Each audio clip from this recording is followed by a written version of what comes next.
Selamat malam Bapak Ibu yang dikasihi Tuhan. Kita berjumpa lagi pada ibadah keluarga pada tanggal 21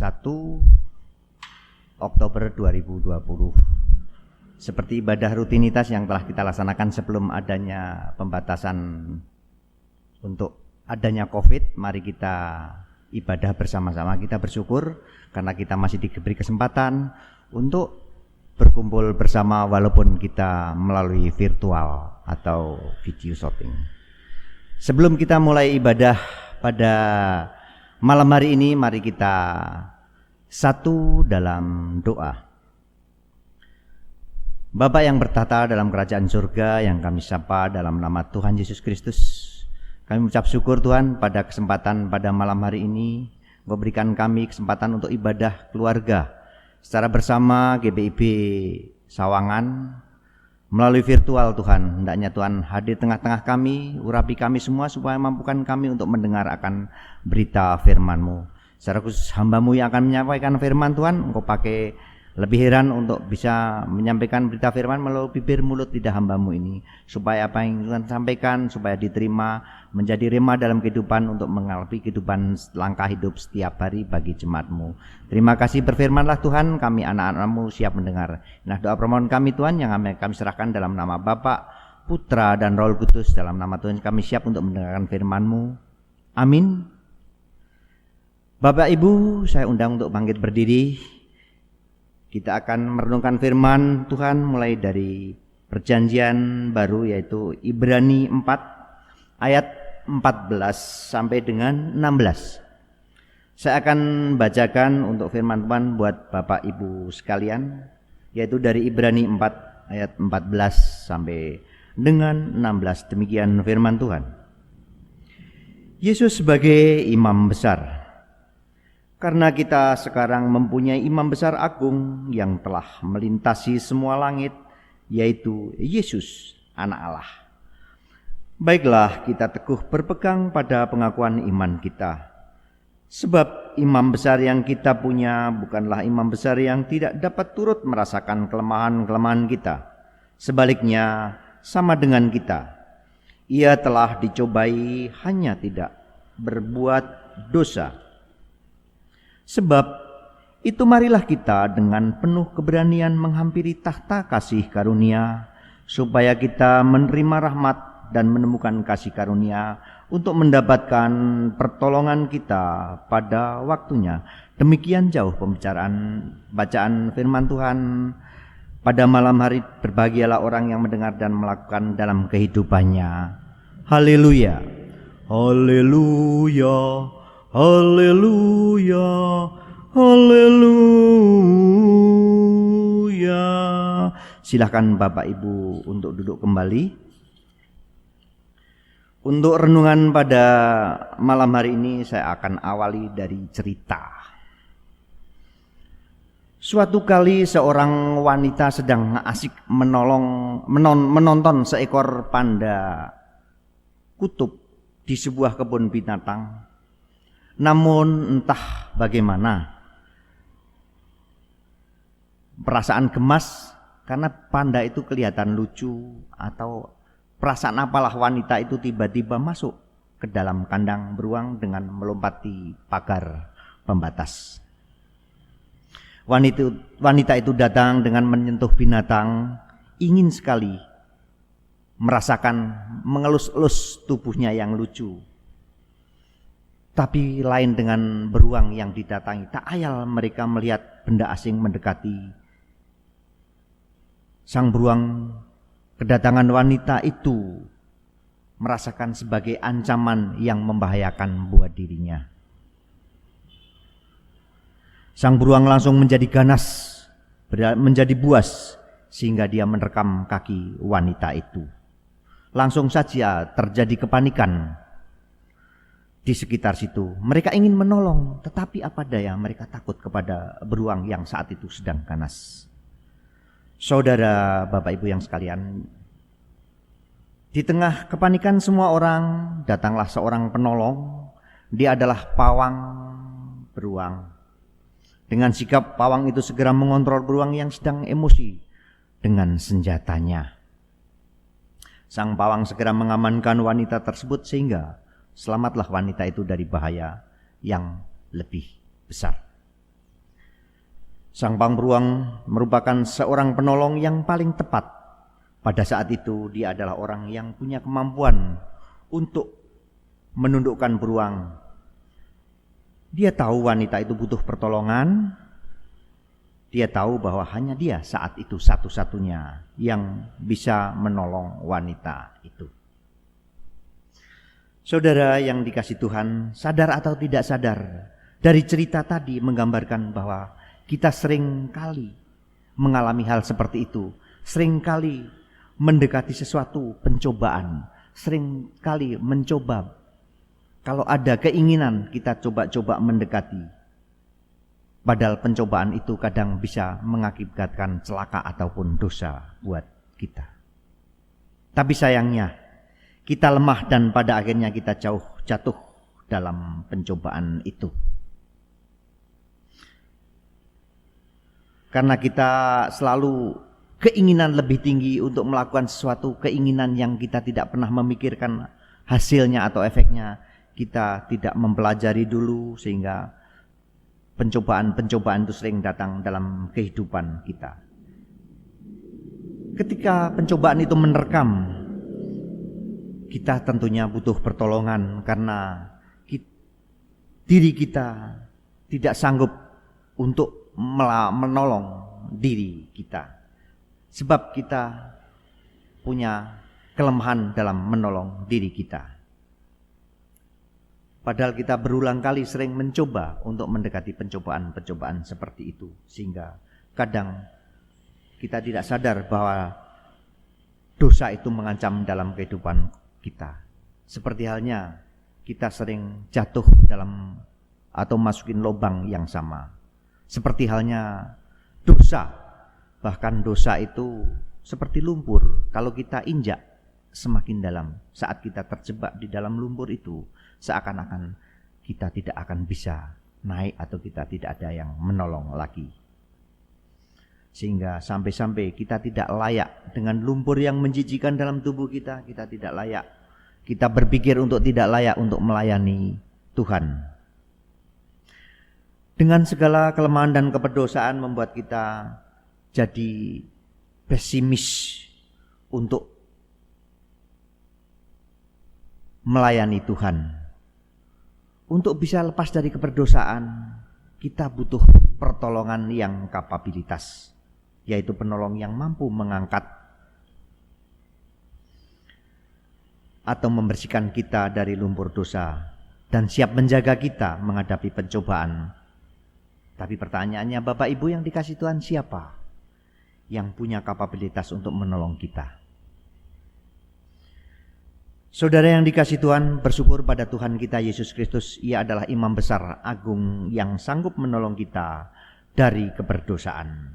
Karena memiliki dua kapabilitas, yaitu kuasa dan belas kasihan. Mari kita perhatikan kapabilitas Tuhan Yesus Kristus yang pertama, yaitu memiliki kuasa. Saudara, yang bisa membebaskan seorang narapidana dari hukuman bukanlah sesama narapidana, bukanlah orang tua, bukanlah saudara, dan bukanlah teman-teman terdekat kita. Siapa mereka? Adalah hakim yang punya kuasa pengadilan.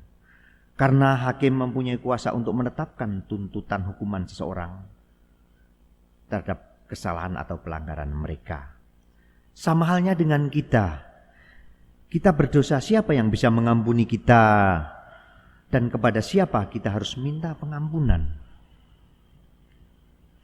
Hanya Allah lah yang berkuasa untuk mengampuni segala dosa kita. Sebab dosa merupakan sebuah pelanggaran terhadap hukum Allah. Namun saudara, bagaimana caranya kita dapat menghadap Allah yang suci itu dan meminta pengampunan? Bukanlah kita adalah manusia yang penuh dosa, yang tidak layak untuk menghadap Allah yang suci. Saudara, satu-satunya jalan yang disediakan Allah adalah melalui Yesus. Yesuslah yang punya kuasa untuk menolong kita menghadap Allah. Seperti kitab Ibrani yang kita baca tadi pada ayat 14 berkata, bahwa Yesus telah melintasi langit. Melintasi artinya adalah melampaui, melewati suatu area. Saudara, untuk mengerti maksud dari kata melintasi, di sini kita harus mengerti konteks jabatan imam besar.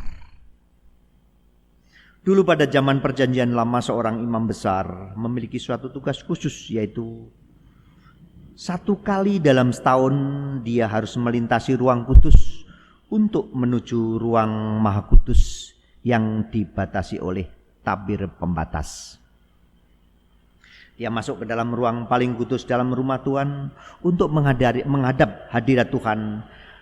Disitulah imam besar menjadi perantara antara umat Tuhan dan Tuhan untuk meminta pengampunan dosa kepada Tuhan dengan mempersembahkan kurban.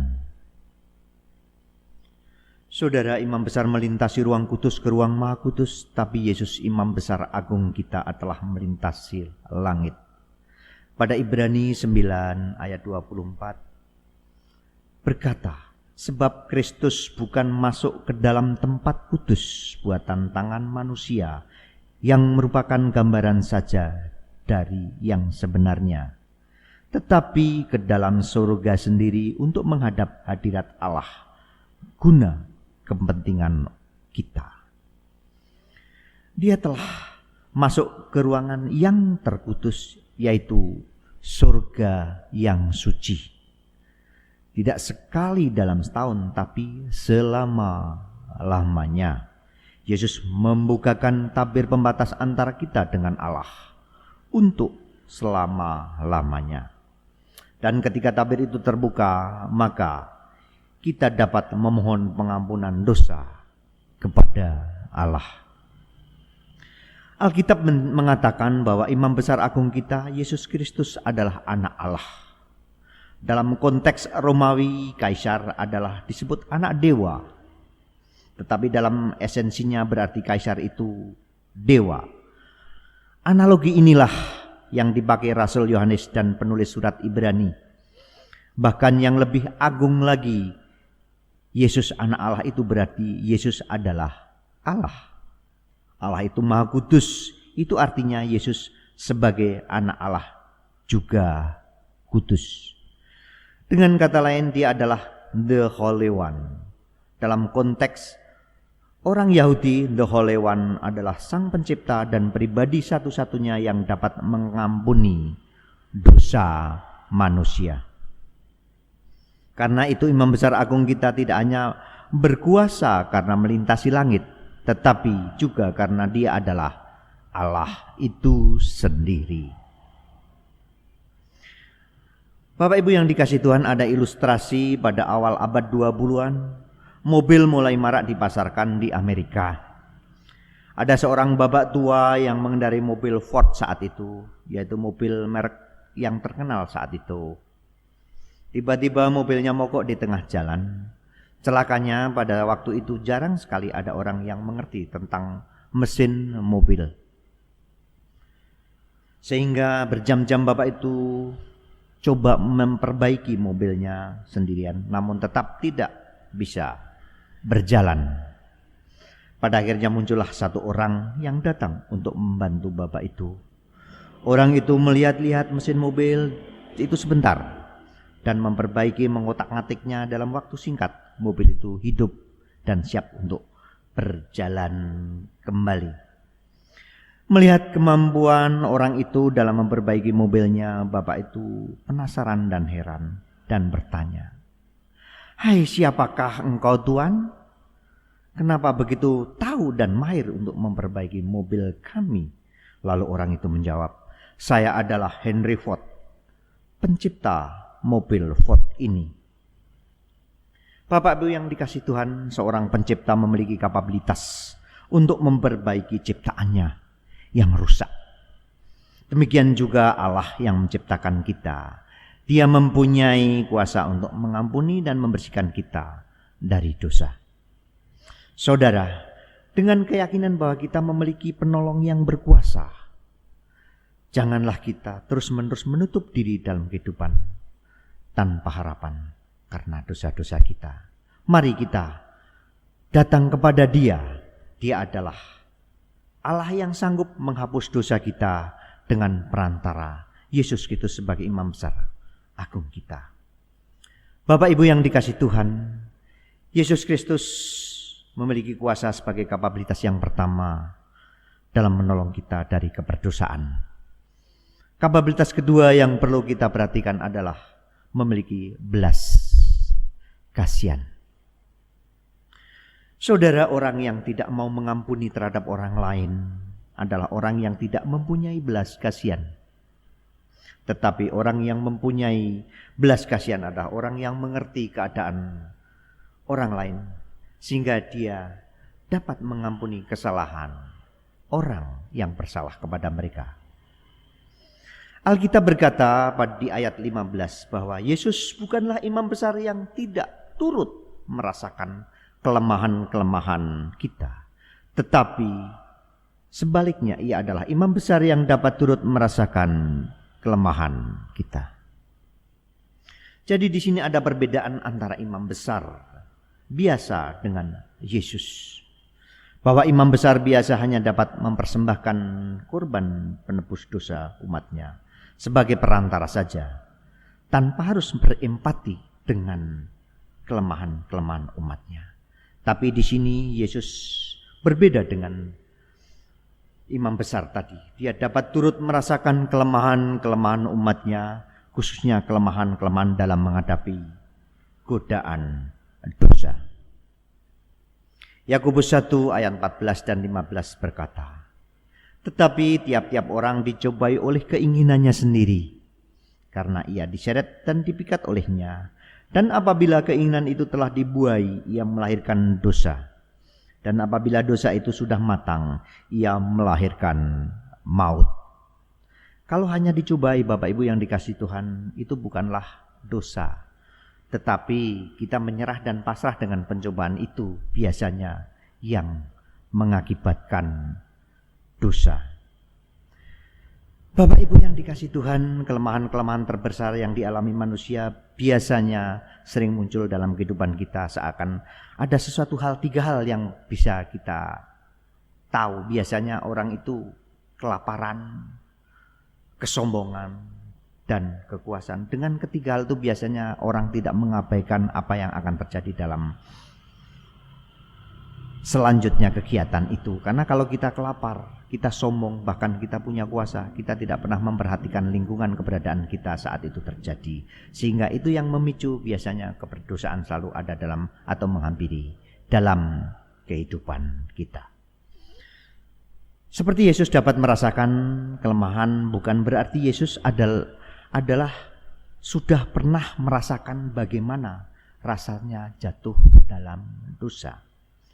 Empati yang Yesus rasakan didapatkan dari pengalaman Yesus sendiri, bahwa betapa menderitanya saat dicoba iblis di padang gurun. Yesus merasakan betapa menderitanya menjelang akhir hidupnya. Bahkan di Taman Getsemani Yesus menderita ketika ia tahu dirinya akan disiksa. Saat itu pun dicobai untuk meninggalkan panggilannya. Namun saudara, berita gembiranya selanjutnya dikatakan dalam ayat 15 ayat berikutnya, bahwa ia telah dicobai hanya tidak berbuat dosa. Itu artinya Yesus tidak jatuh dalam dosa. Tidak berbuat dosa menunjukkan kemenangan Yesus bukan hanya sekali saja, tetapi terus menerus. Ia menang melawan pencobaan demi pencobaan. Yesus menjadi pribadi yang tetap sempurna, tidak dinodai oleh dosa. Sebagai pribadi yang sempurna itulah Yesus mampu menjadi korban penebusan yang sempurna pula buat umatnya. Saudara turut merasakan penderitaan atas kelemahan manusia itu menjadi kunci bagi Yesus untuk memberikan rahmat dan kasih karunia bagi manusia umat. Itu artinya karena belas kasihannya maka Yesus mau memberikan pengampunan dan keselamatan bagi kita. Karena penulis surat Ibrani menulis pada ayat 16 yang berbunyi, sebab itu marilah kita dengan penuh keberanian menghampiri tahta kasih karunia, supaya kita menerima rahmat dan menemukan kasih karunia untuk mendapatkan pertolongan kita pada waktunya. Paulus pun mengakui bahwa Yesus adalah pribadi yang penuh dengan belas kasihan. Dalam 1 Timotius 1 ayat 16 Paulus berkata, "Tetapi justru karena itu aku dikasihani agar dalam diriku ini sebagai orang yang paling berdosa, Yesus Kristus menunjukkan seluruh kesabarannya, dan dengan demikian aku menjadi contoh bagi mereka yang kemudian percaya kepadanya dan mendapat hidup yang kekal." Kita semua tahu dosa-dosa yang diperbuat oleh Paulus begitu mengerikan dan begitu menakjubkan. Namun justru dari kesadarannya yang begitu tinggi, dosa Paulus diampuni. Maka Paulus menjadi diampuni dosanya, menyadari bahwa begitu besar pula belas kasihan Yesus terhadap Paulus. Kerap kali dalam perjalanan hidup Yesus, pertolongan-pertolongan yang diberikan bagi orang-orang yang lemah didasari oleh belas kasih. Injil mencatat bahwa hati Yesus berbelas kasih saat ia melihat seorang yang sakit kusta. Maka ia menjadikan orang itu tahir. Hati Yesus berbelas kasih terhadap janda yang anaknya meninggal. Maka Yesus membangkitkan anak itu dari kematian. Hati Yesus berbelas kasih terhadap orang banyak yang mengikutinya, sebab mereka seperti domba tanpa gembala. Yesus memberi makan, mengajar, dan menyembuhkan mereka yang sakit. Yesus adalah pribadi yang penuh belas kasih. Karena belas kasih-Nya inilah Ia pasti menolong kita, umat-umat yang penuh dosa.